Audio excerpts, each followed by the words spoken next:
একটা স্টুডেন্টের প্রথম যে কাজটা করতে হবে সেটা হচ্ছে যে ভাই আমি আমার স্টুডেন্ট লাইফে যত রকমের হচ্ছে ওইটাকে যেটা বলা যায় যে ধর্মীয় বিধানের বাইরের সম্পর্ক আছে এটা থেকে আমি নিজেকে দূরে রাখবো।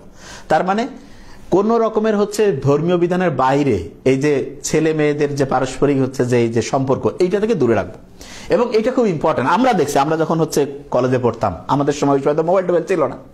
আমাদের যে বন্ধু বান্ধবরা দেখা গেছে যে মেয়ের পিছে পিছে কিছু আছে না, ঘুরতো, হাতে কেটে নাম লিখতেছে, বিড়ি টানতেছে, আমরা দেখছি আমাদের বন্ধু বান্ধব অসাধারণ ব্রিলিয়ান্ট ছিল। এখন কোনো খোঁজ খবর নাই। 10 এসে ইন্টার পাস করলো, অনার্স কোথায় ভর্তি হয়েছে কোনো উল্লেখযোগ্য কিছু নাই, জীবন ধ্বংস।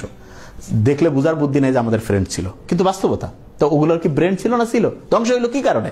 কারণ হচ্ছে ধর্মীয় বিধানের বাইরে চলে গেছে। ওই সময় মনে করছে জীবন কোন জায়গায় যাবে না, অন্যরকম। কিন্তু না, সত্যিকার অর্থে জীবন সবচেয়ে সুন্দর হইতে পারে যদি আমরা হচ্ছে যেই ধর্মেরই থাকি সেই ধর্মের বিধান যদি মানি। এবং অভিভাবকদের এটা গুরুত্ব দিতে হবে।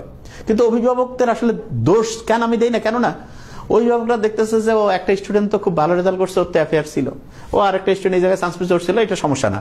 যে স্টুডেন্টটা অ্যাফেয়ার থাকার পরে একটা ভালো জায়গায় গেছে, তার যদি না থাকতো সে আরো ভালো জায়গায় যেত, এই জায়গাটা আমরা বুঝতে পারি না। এবং এইটা হচ্ছে সবচেয়ে ফান্ডামেন্টাল। এইটা যদি আমরা বুঝতে পারি যে একটা ছেলে মেয়ের যে পটেনশিয়াল, তার যে ক্যাপাসিটি, সেটা হাইয়েস্ট লেভেলে যাবে যদি সে হচ্ছে সব রকমের নেগেটিভ বৈশিষ্ট্য থেকে দূরে থাকে। এই জিনিসটা আগে অভিভাবকদেরকে বুঝতে হবে যে আপনি ধর্মীয় বিধান মানলে আল্লাহ তো খুশি হবেই, তার সাথে ব্রেইনের যে ক্যাপাসিটি পূর্ণাঙ্গভাবে আমরা ব্যবহার করতে পারবো, এইটা আমাদের ভালো করে মাথায়